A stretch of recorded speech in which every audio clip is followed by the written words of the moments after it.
Jacob காக்கில். Jacob காக்கில் வந்து இங்கிலாந்து சேர்ந்தவர். இவர் வந்து கடல்ல வந்து சர்ஃபிங் விளையாட்டு விளையாடுறவர். தன்னுடைய 28ஆம் வயதுல வந்து அவர் வந்து இறந்து போறாரு. யாருமே வந்து நம்ப முடியாத விஷயமா இருந்துச்சு. அவர் தன்னுடைய வாழ்க்கையில ஆபத்தோட மட்டும்தான் எப்பயுமே விளையாடிக்கிட்டு இருந்தாரு. அவர் பார்க்காத ஆபத்தே இல்லைன்னு சொல்லணும். அவர் எடுத்த புகைப்படங்கள் எல்லாமே வந்து பிரபல பத்திரிகையில வந்து வெளிவந்தது. ஆனா அவர் இறந்தது வந்து நம்பவே முடியாத ஒரு விஷயமா இருந்துச்சு. சாதாரண ஒரு சுழல்ல மாட்டி இறந்து போனாரு. அவர் இறந்து போனதை வந்து இப்ப கூட மக்கள் வந்து நம்பல. ஆனா என்னன்னா அவரை நம்புற மாதிரி தான் அவர் தன்னுடைய வீடியோவை எடுத்திருந்தாரு. தான் இறக்க போறதுக்கு முன்னாடி வந்து அத வீடியோவா எடுத்திருந்தாரு. சோ அதை தான் நம்ம பார்க்க போறோம். ஜேக்கப் காக்கில் 2/3/1985 இருந்து 28/5/2013 வரை வந்து வாழ்ந்தவர். கரோலினுக்கு 4 குழந்தைகள். Grace, Laura, Joe, Jacob. Jacob தான் கடைக்குட்டி, ஒரு செல்ல குட்டின்னு சொல்லலாம். ஜேக்கப்புக்கு வந்து பிடிச்சவங்க யாருன்னா மூத்த அக்கா கிரேஸ் தான். கிரேஸ் வந்து பாத்தீங்கன்னா அவங்க வந்து என்னன்னா ஒரு படிப்பாளி, அறிவாளி, எல்லாமே வந்து ஒரு ஒரு நல்ல நாலேஜ் உள்ளவங்க. ஆனா வந்து நம்ம ஜேக்கப் வந்து என்னன்னா படிப்பு வந்து அவருக்கு பெருசா நாட்டம் இல்ல. அவருடைய சின்ன வயதுல இருந்தே கடல் தான், கடல்ல வந்து விளையாடுறது தான் அவருக்கு பிடிக்கும். அவர் வந்து என்னன்னா கடல்ல போய் விட்டுட்டோம்னா அங்க பாரு உள்ள வாட்டுக்கு விளையாடிட்டு இருப்பாரு தவிர நீச்சல் அடிப்பாரு. இதுதான் விஷயமே தவிர வெளியில வர மாட்டாரு. அவனை பிடிச்சு அடின்னு அடிச்சுதான் அவனை சின்ன பிள்ளைல கூட்டி வரணும்னு அவங்க அம்மா வந்து சொல்லியிருந்தாங்க. சோ அவன் வந்து என்னன்னா படிப்பை வந்து எப்படி மட்டம் போடலாம் அதுக்கான விஷயங்கள்ல தான் அவன் இருந்தான். சோ அவன் வந்து என்னன்னா தன்னுடைய கடலோட தான் தன்னுடைய வாழ்க்கையை வந்து கழிச்சான்னு சொல்லணும். 2001 வந்து ஒரு முழு பரிச்சை லீவ் டைம் வந்து அவங்களுடைய அக்கா கிரேஸ்க்கு வந்து தலை வலிச்சுக்கிட்டு இருந்துச்சு. ரொம்ப அதிகமா இருந்துச்சு. ஹாஸ்பிட்டல்ல அட்மிட் பண்றாங்க. மூளையில வந்து ஒரு கட்டி இருக்குன்றாங்க. அதை அறுவை சிகிச்சை பண்ணணும்னு சொல்லியிருந்தாங்க. சோ அதப்படி வந்து மூளையில வந்து அந்த கட்டி அறுவை சிகிச்சை எடுக்கிறாங்க. அதுக்கடுத்து கொஞ்ச நாள்லயே கட்டி வளருது. அதை தடுக்கிறதுக்கு வந்து பெல்ஜியத்துல ஒரு அறுவை சிகிச்சை பண்ணணும்னு சொல்றாங்க. அங்கதான் அதோடைய எக்ஸ்பர்ட் டாக்டர் இருக்காருன்ற பெல்ஜியத்துல போய் அறுவை சிகிச்சை பண்றாங்க. சில நாட்கள் வந்து குணமாகறாங்க. ஓரளவு ஒரு நல்ல ஸ்டேஜுக்கு திருப்பி வந்து என்னன்னா அந்த கட்டி வளர்ந்து வந்து அவங்களுடைய உயிரை குடிக்குது. 20 வயசுல வந்து அவங்க இறந்து போறாங்க. அக்கா இறந்ததை வந்து ஜேக்கப்பால நம்பவே முடியல. அக்காவோட தான் தன்னுடைய வாழ்க்கையை வந்து பல காலங்கள்ல வந்து அவன் கழிச்சுக்கிட்டு இருந்தான். அக்காவோட அஸ்தியை கரைக்காம வீட்லயே வந்து ஒரு செல்ஃப் போர்டுல வந்து ஓரத்துல வந்து வச்சிருந்தாங்க. சோ அது வந்து என்னன்னா ஒரு நினைவாவே வச்சிருந்தாங்க. 11 வருஷங்களுக்கு பிறகு வந்து அவங்க பாட்டி இறந்தோன வந்து 2 அஸ்தி அந்த சாம்பலையும் வந்து கரப்போன்னு முடிவு பண்ணி ஒரு டேட் வந்து பிக்ஸ் பண்றாங்க. இதுக்கிடையில வந்து அந்த டேட்டுக்கு முன்னாடி நாள் வந்து ஜேக்கப் இறந்து போறான். சோ ஜேக்கப் எப்படி இறந்து போறான்னா அவன் வந்து தன்னுடைய வாழ்க்கையில வந்து படிப்பு வந்து அவனுக்கு பெருசா வரலனாலும் அவன் வந்து என்னன்னா ஒரு யூடியூபரா இருந்தா, ஒரு போட்டோகிராபி எடுக்கிறவனா இருந்தா, அவனுடைய வாழ்க்கையுடைய லட்சியம் வந்து என்னன்னா ஒரு பெரிய ஒரு போட்டோகிராபி ஆகணும்னு இருந்துச்சு. அவன் ஒரு திரைப்பட கலைஞரா வரணும்னு ஆசைப்பட்டான்.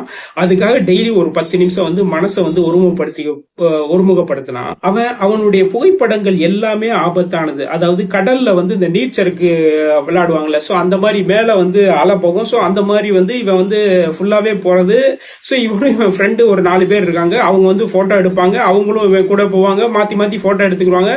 இதெல்லாம் பாத்தீங்கன்னா 20 வயசுலயே இவன் வந்து நேஷனல் ஜியோகிராபியும் சண்டே டைம்லயும் வந்து விருது வாங்கினவன். சர்ஃப் பத்திரிகைக்கு வந்து தொடர்ச்சியா வந்து இவனுடைய பங்களிப்பு இருந்துச்சு. இவனுடைய ஆபத்தான புகைப்படங்கள் எல்லாமே அட்டப்படமும் வந்திருக்கு. உள்ள வந்து பெரிய ஆர்டிக்கலா வந்திருக்கு. இவன் வந்து மிக குறைஞ்ச காலத்திலே வந்து பெரிதளவு புகழ் பெற்றவன். 2008 வந்து தேசிய செய்தித்தாள்ல இடம்பெற அளவுக்கு முக்கியமான புகைப்படங்களை வந்து எடுத்தவரும் கூட. சோ இப்படிதான் இவனுடைய வாழ்க்கை போயிடுச்சு. இவன் ஒரு யூடியூப் ஆரம்பிக்கிறான். அந்த யூடியூப்ல வந்து இவனுடைய அந்த கடல் சறுக்கு இதெல்லாம் போடுறான். அதெல்லாம் வந்து பெரிய வைரல் ஆகுது. இவன் தன்னுடைய வாழ்க்கையில வந்து 2007 2008 இடைப்பட்ட இந்த காலம் வந்து பாத்தீங்கன்னா யூடியூப்ல வந்து பெரிய அளவு ஃபேமஸ் ஆகுறான். யாருமே எதிர்பார்க்க முடியாத அளவுக்கு வந்து ஃபேமஸ் ஆகிறான். நிறைய மில்லியன் கணக்கான பார்வையாளர்கள் உள்ள வர்றாங்க.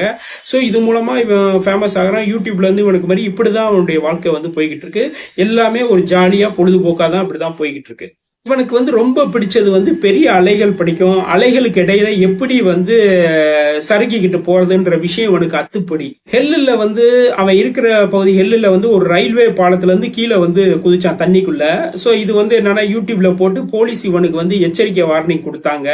சோ அதுக்கடுத்து வந்து அவன் பெருசா வந்து அந்த சைட்ல வந்து மூவ் ஆகல.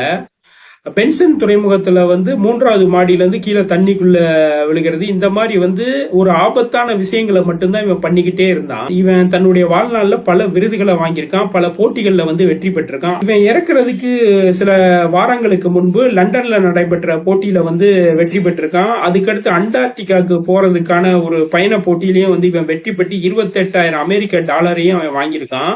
ஸோ அந்த அமௌண்ட்டை வச்சு அவன் வந்து அடுத்த பயணத்துக்கு வந்து ட்ரெஸ், புகைப்பட கருவிகள், வீடியோ கருவிகள் இதெல்லாம் வாங்கியிருக்கான். இவன் இருக்கிற அந்த வீட்டுக்கு பக்கத்திலே ஹேல் துறைமுகம் இருக்கு. இந்த ஹேல் துறைமுகத்துல வந்து என்னன்னா ஒரு சுழல் இருக்கும். அந்த சுழல் வந்து பாத்தீங்கன்னா வருஷத்துக்கு 1-2 தடவை தான் வரும். இவன் வந்து இதுக்கு முன்னாடி இந்த சுழல் பக்கத்திலே குதிச்சு சுழல் இப்படி சுத்துதுன்னா இது பக்கத்திலே குதிச்சு இப்படி சுத்தி வந்திருக்கான். அதை வந்து வீடியோவா போட்டிருக்காங்க, நிறைய பேர் பார்த்திருக்காங்க. ரிஸ்கா இருந்துச்சு. ஸோ மில்லியன் கணக்கான பார்வையாளர்கள் வந்திருக்கான். இதே சுழல் வந்து 28 ஜூலை 2013 வந்து திரும்பி வருது. அதை பார்த்த பின்னாடி தன்னுடைய ஃப்ரெண்டோட வீட்டுக்கு போறான். அவனுடைய பேரு டேவிட் மில்லர். அவனை கூட்டிட்டு வர்றான். அந்த சுழல் வந்துருச்சு, நீ எடுக்கணும் அப்படின்றான். இவனும் சரின்னு சொல்லி ஓகே போறாங்க. சோ அன்னைக்கு வந்து ஃபர்ஸ்ட் வந்து அந்த சுழல் வருது, திருப்பி அதே மாதிரி பழையபடி சுத்துறான். அதுக்கடுத்து வந்து என்னன்னா அந்த குதிரையுடைய மாஸ்க் முகம் போட்டுட்டு திருப்பி ஒரு தடவை சுத்துறான். அப்புறம் வந்து அந்த சுழல் வந்து சுத்திக்கிட்டு இருந்துச்சு. ஸோ அதோடைய வீடியோ எடுக்கணும்னு சொல்லிட்டு உள்ள அப்படி போய் இப்படியே எடுத்துக்கிட்டே இருக்கான். ஒரு ஸ்டேஜ் அந்த சுத்துல அவனை அப்படி சுத்தி ஒரு சுத்தி உள்ள இழுத்துருச்சு. அவன் எடுத்த வந்து பாக்குறான், கூப்பிடுறான், இல்ல. அங்கிட்டு போய் அந்த சைடு பாக்குறான், மீனவர்கள்ட்ட கேட்கறான், யாருமே இல்ல. ஒரு ஸ்டேஜ்ல வந்து அந்த சுழல் வந்து அவனை சுத்தி உள்ள போட்டு சுரங்கப்பாதைக்குள்ள அந்த சைடு வெளியில போய் தண்ணியில இருந்து வெளியில அவனை துப்பி போடுது. அவன் தண்ணி கடையில வந்து குப்புறப்படுத்து உயிரற்ற உடலா இருக்கான். சோ யாருமே எதிர்பார்க்கல. அவன் வந்து பெரிய பெரிய கடல் அலைகள்கிட்ட வந்து எப்படி தப்பிக்கிறதுன்ற விஷயம் எல்லாம் தெரிஞ்சிருக்கு. ஆனா வந்து ஒரு சுழல்ல மாட்டி அவன் இறந்து போயிட்டான்றது யாருமே நம்ப மாதிரி இல்ல. ஆனா அதுதான் உண்மை. அதுக்கான வீடியோ ரெக்கார்டு எல்லாமே வந்து போலீஸ்க்கு ஆதாரமா கிடைச்சிச்சு. அவன் இறுதி ஊர்வலத்துல அவன் என்னென்ன நினைச்சானோ, அவனுக்கு எது எது பிடிக்குமோ அதெல்லாம் செஞ்சாங்க. அந்த இறுதி ஊர்வலத்துல வந்து இதுவரை வந்து நிரம்பாத சர்ச்சு கூட வந்து நிரம்பிச்சு. அவனுடைய சபப்பெட்டியில அவனுக்கு பிடிச்ச வந்து அலையின் உருவம் வந்து வரைஞ்சாங்க. அவனை கொன்ற அந்த சுழலுடைய அமைப்பே அந்த இடத்தையே வந்து அதிகாரிகள் வந்து டோட்டலாவே மாத்தினாங்க. அதை வந்து மறக்கணும்னு நினைச்சாங்க.